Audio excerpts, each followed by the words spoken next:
Hi, you're watching Echoes of Life. Emily had always felt like a ghost in her own home. The grand mansion that seemed like a palace to outsiders often felt like a cage to her. Her mother, Eleanor, was elegant and sharp, yet cold in her ways, always commanding attention and control over the household. Her father, Richard, was a man of presence, charming, confident, and distant in ways Emily didn't always understand. Growing up, Emily had noticed small things, lingering glances, subtle gestures, a warmth in her father's eyes reserved only for her. At first, she dismissed them as innocent affection, perhaps even doting behavior from a father who adored his daughter. But as she matured, those looks began to feel heavier, more charged with something she couldn't name. One evening, while Emily was studying in the grand library, Richard entered unexpectedly. The room, filled with the scent of old books and polished wood, seemed to shrink as he approached. "Emily," he said softly, not his usual commanding tone, but something gentler. "You've been quiet lately. Is everything all right?" She looked up, startled by the softness in his voice. "Yes, Father." "Just tired," she replied, her voice barely above a whisper. Richard nodded, stepping closer. "You work too hard for someone your age. You deserve to enjoy life." There was a pause. Emily felt a flutter in her chest, confused and anxious. She knew this was different from before. There was a tension in the air, a subtle pull that made her heart race. Days passed, and the dynamic between them grew more complicated. Every conversation, every accidental touch seemed to carry an unspoken electricity. Emily felt torn shame and curiosity warring within her. She told herself it was wrong, that such feelings should never exist. But her heart, against all reason, began to betray her. One night, as the household slept, Emily found herself wandering the balcony outside her room. Richard appeared, seemingly drawn by the same restless energy. "Can't sleep?" he asked, leaning on the railing beside her. "No," she admitted, her voice trembling slightly. I don't know why I feel like this." Richard's gaze softened, yet deepened with an intensity that made Emily's pulse quicken. "Feel like what, Emily?" She swallowed hard, trying to resist, yet something in his eyes made her confess. "Like, I can't stop thinking about you, and I hate myself for it." There was a long silence. The wind whispered through the trees below, and the city lights sparkled in the distance. Richard's hand hovered near hers, an invisible barrier between propriety and desire. I know," he said quietly. "I feel it too. But we can't. We shouldn't." Yet in that moment, the forbidden seed was planted. The tension between them shifted from unspoken glances to a dangerous awareness, and Emily realized her life would never be the same. The days after that balcony encounter were unbearable for Emily. Every glance from her father, every word he spoke, now carried the weight of the unsaid. At first, she tried to convince herself it was a fleeting feeling, a momentary lapse in judgment. But the pull between them grew stronger, undeniable, and she began to realize the danger she was courting, not just socially, but morally and emotionally. Emily's friends noticed her distraction. She laughed less easily, studied more obsessively, and spent hours wandering the mansion's halls in solitude. Her mother, Eleanor, remained oblivious, absorbed in her own world of social engagements and household perfection. One evening, Emily found herself in the kitchen, pretending to search for a snack. Richard appeared behind her, holding 2 glasses of wine. "I thought you might need a moment to unwind," he said, offering her a glass. Emily hesitated. Her mind screamed caution, but her heart said otherwise. She took the glass, fingers brushing his, and felt an electric jolt run through her. To relaxation, she stammered, lifting her glass slightly. To honesty, he replied, his eyes locking onto hers. In that moment, the world seemed to shrink to just the two of them, and Emily felt herself teetering on a dangerous edge. Days later, Emily caught herself lingering in his study under the pretense of returning a book. Richard was there, leaning over papers, yet every so often his gaze would drift to her. Their proximity was intoxicating. "Emily," he murmured, his voice low and intimate, "you should be careful. These feelings, they can destroy everything." "I know," she whispered, "but I can't help it." The tension reached a crescendo. Emily felt the line between right and wrong blur until it became almost meaningless. Every accidental touch, every fleeting moment, pulled them closer to a boundary they knew they should never cross. Then one rainy evening, it happened. They were alone in the library, the storm outside casting shadows across the room. A sudden lightning strike illuminated the space, and in that flicker, Emily felt a shiver run down her spine. Richard turned to her, face soft yet intense, and without words, the distance dissolved. Their lips met, hesitant at first, then with growing urgency. Emily felt a mixture of guilt, exhilaration, and fear. She knew this was forbidden, dangerous, and wrong, but the feelings were too strong to resist. When they pulled away, breathless, Emily's heart pounded. She whispered, "We can't. Mother, everything." "I know," Richard said, voice strained. "But some things can't be denied." The weeks that followed the first forbidden kiss were a whirlwind of hidden glances and stolen moments. Emily and Richard were careful to maintain appearances, but the tension between them was palpable to anyone who looked closely. Every hallway, every family dinner became a minefield of suppressed emotion. Emily's guilt gnawed at her constantly. She loved her father, yes, but the realization that her feelings had crossed all boundaries filled her with shame. She tried to retreat, to avoid him, but even his mere presence was enough to ignite her heart, to make her weak with longing. One evening, while Eleanor was hosting a high society gathering in the drawing room, Emily found herself alone in the library, pretending to read. Richard slipped in quietly, as if drawn by some magnetic force that neither could resist. "You shouldn't be here alone," he whispered, closing the door behind him. Emily's pulse quickened. I couldn't bear being downstairs with everyone pretending nothing is happening," she admitted, her voice barely audible. Richard stepped closer, their proximity heating the air between them. "Every moment apart feels wrong," he said, "but every moment together, dangerous." They both knew the truth, the risk of discovery, the moral implications, and the inevitable heartbreak. Yet, despite the fear, the pull was too strong to resist. The following days were marked by coded messages, subtle touches, and fleeting encounters that left Emily trembling. Every meeting carried the weight of secrecy, and every glance was loaded with unspoken emotion. The mansion, once a place of safety, now felt like a labyrinth of temptation and guilt. Emily began writing in secret, pouring her thoughts and fears into a journal she hid beneath her bed. Each entry captured the storm within her, a mixture of love, desire, and dread. She knew this path could lead only to tragedy, but she felt powerless against the force drawing her closer to Richard.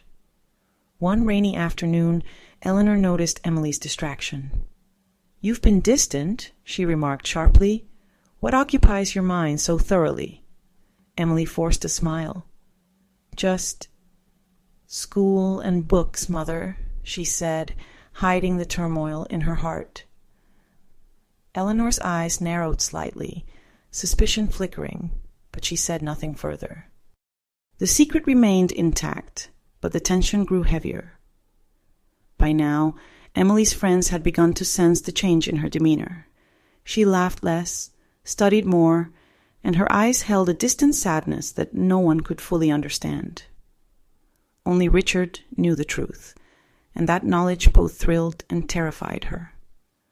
One evening, as lightning split the sky, Emily and Richard met in the garden, the rain pelting down around them. They were soaked, breathless, and yet the storm mirrored their inner turbulence. "I can't imagine my life without you," Richard confessed, his hand trembling slightly as it reached for hers.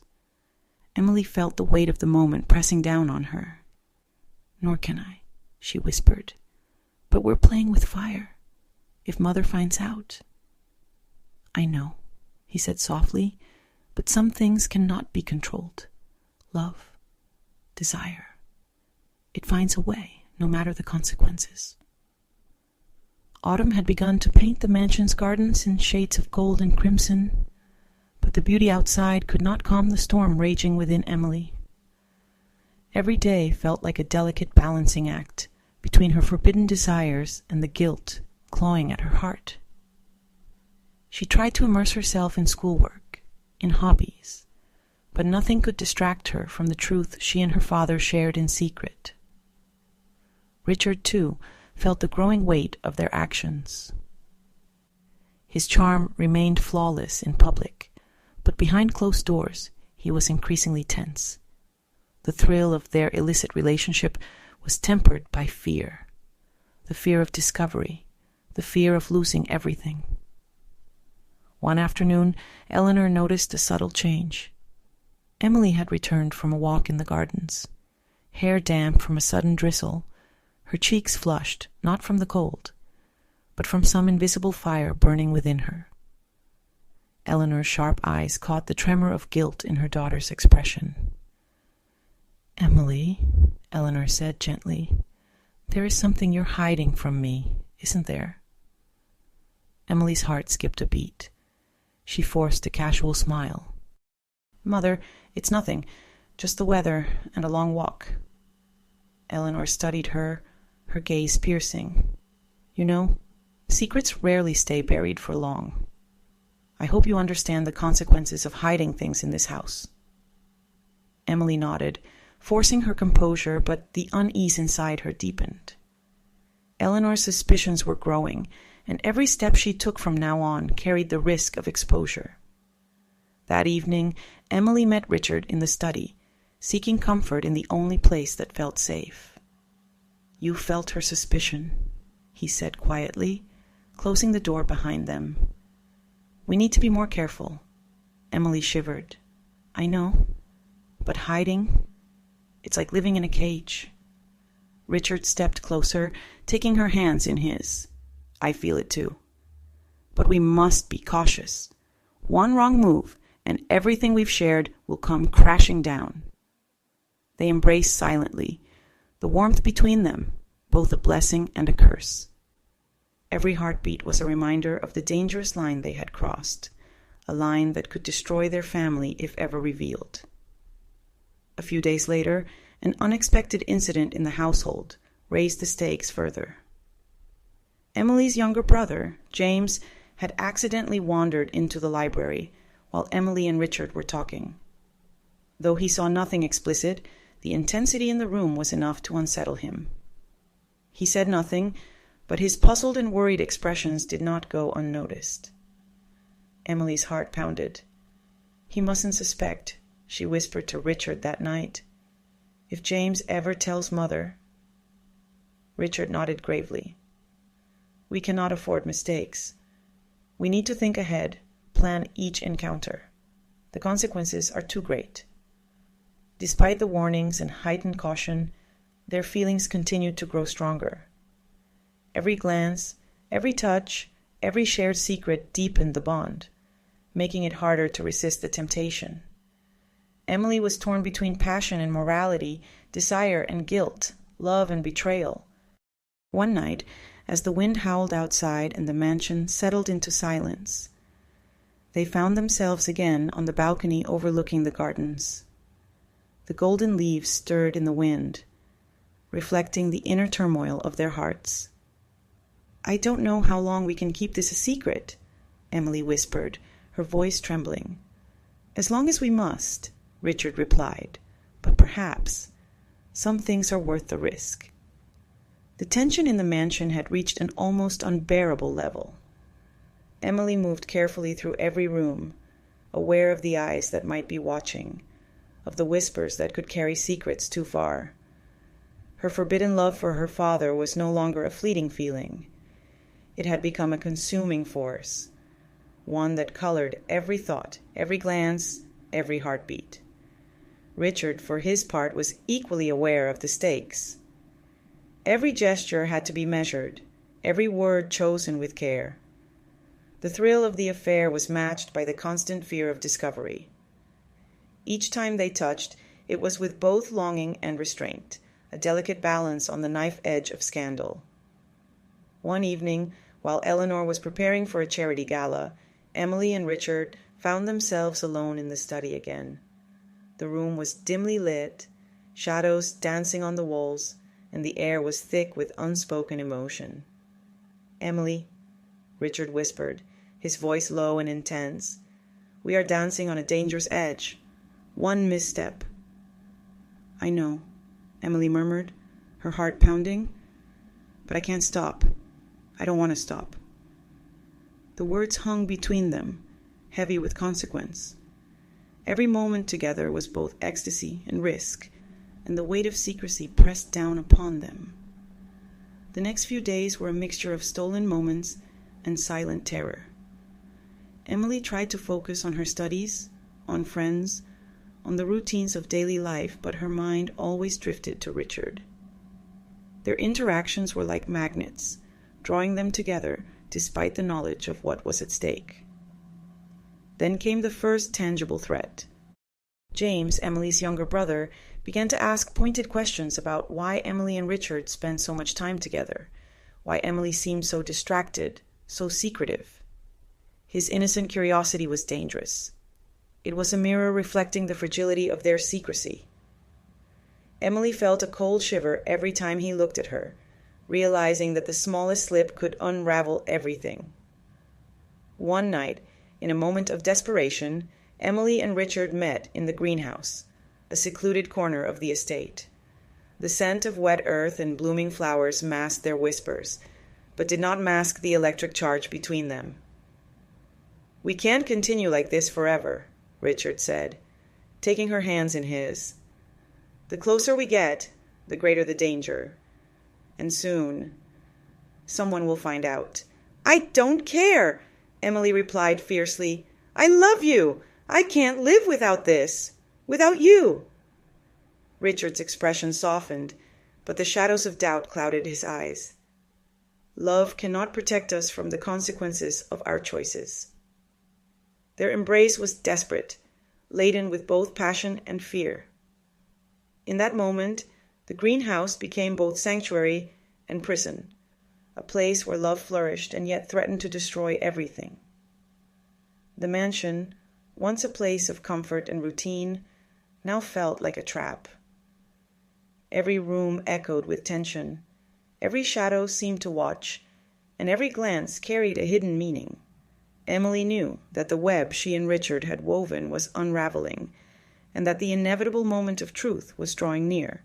She could feel Eleanor's suspicions growing stronger with each passing day.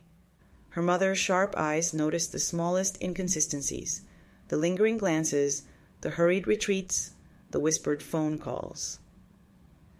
Eleanor was a woman who rarely missed a detail, and Emily knew it was only a matter of time before the facade crumbled. Richard felt it too. Their stolen moments were becoming increasingly risky. The fear of exposure weighed heavily on him, yet the pull toward Emily was irresistible.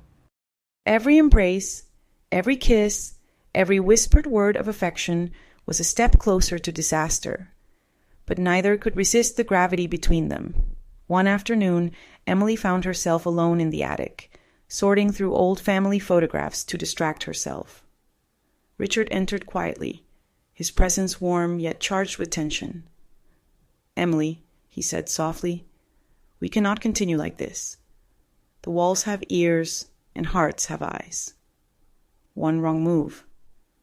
"I know," she whispered, her eyes glistening.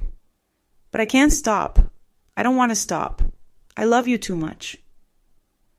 Richard took a deep breath, torn between desire and reason. "Our love. It's doomed. We are skating on the edge of disaster." Emily reached for his hand, feeling the warmth and strength she had come to depend on. "Then let us cherish every moment, even if the end is near." The following days were a tense dance of secrecy. Emily avoided her mother's gaze, perfected her lies, and moved carefully around the household. But Eleanor's suspicions could not be entirely quelled. She began paying closer attention to Richard's behavior, noting subtle patterns, small irregularities, and the nervous energy in her daughter's demeanor. Then came the first true warning. A neighbor, friendly with Eleanor, mentioned seeing Emily and Richard together in ways that suggested more than ordinary familial affection. The seed of doubt planted in Eleanor's mind grew rapidly, feeding her growing unease and sharp curiosity. One stormy evening, Emily and Richard met in the library once again, seeking refuge from the rain outside. The room was dark, lit only by the flickering fireplace, and the storm mirrored the turmoil within their hearts. "We cannot hide forever," Richard murmured. "Someone will find out, and when they do, it will destroy us." Emily clutched his hand tightly. "I know, but I cannot imagine life without this, without you." They embraced, the storm outside reflecting the chaos within. In that instant, the mansion was both their sanctuary and their prison. Every heartbeat carried the weight of forbidden love. Every whispered word held the threat of exposure. The morning sunlight filtered through the curtains, but the mansion felt cold and heavy. Emily sensed it immediately, a shift in the air, a weight pressing down on her chest. She had a premonition that the delicate balance they had maintained for so long was about to shatter. Eleanor had finally acted on her suspicions. She had noticed the lingering glances, the subtle gestures, and the whispered secrets. That morning, she confronted Emily in her room, her expression a mixture of sorrow, anger, and disbelief. "Emily?" Eleanor began, her voice trembling. "I know everything." Emily's heart sank. The truth she had tried so desperately to hide was now laid bare. She felt a wave of shame, fear, and regret all at once. "Mother, But Eleanor held up her hand. "No words can undo this. I trusted you. I loved you. And yet, this..." Her voice broke, tears streaming down her face. Richard, sensing the confrontation, hurried to Emily's room. But the moment he stepped in, he realized the depth of the disaster. Eleanor's eyes locked onto him with a mixture of fury and heartbreak. "You? How could you?" Eleanor demanded. "To betray not only me, but our family, our lives?" Emily tried to speak, to explain, but the words failed her. She could only look at her father, her lover, her forbidden desire, and see the consequences laid bare before her. The household erupted in chaos. Servants whispered, neighbors called, and the social world they had carefully maintained began to crumble. Emily's shame was overwhelming. She realized that love, passion, and desire could not shield her from the consequences of crossing sacred boundaries. Richard attempted to defend himself, to explain, but Eleanor's wrath was unstoppable. The truth was too heavy, the betrayal too deep. Every secret they had tried to protect now became ammunition in a battle they could not win. Emily retreated to her room, tears streaming down her face. She felt the weight of every stolen moment, every whispered confession, every touch that had once brought joy but now only brought pain. She realized that their love, forbidden and intense, could never exist in the world that demanded propriety and morality. The realization crushed her. She understood that the cost of desire was far greater than the thrill it had once brought. Her mother's disappointment, the loss of respect, the scandal, all of it bore down on her like a storm she could not survive. By evening, the mansion was silent, except for the echoes of hearts breaking. Richard left, defeated, carrying the burden of their actions. Emily stayed behind, alone, reflecting on the choices that had brought them to this point. She knew she had crossed a line that could never be uncrossed, and that the tragedy was complete, not because of love itself, but because of the destructive power of secrecy and forbidden desire. Eleanor, too, sat in silence, mourning not only the betrayal, but the loss of the innocence she had believed her family possessed. The house was filled with grief, regret, and the bitter taste of consequences that could not be undone.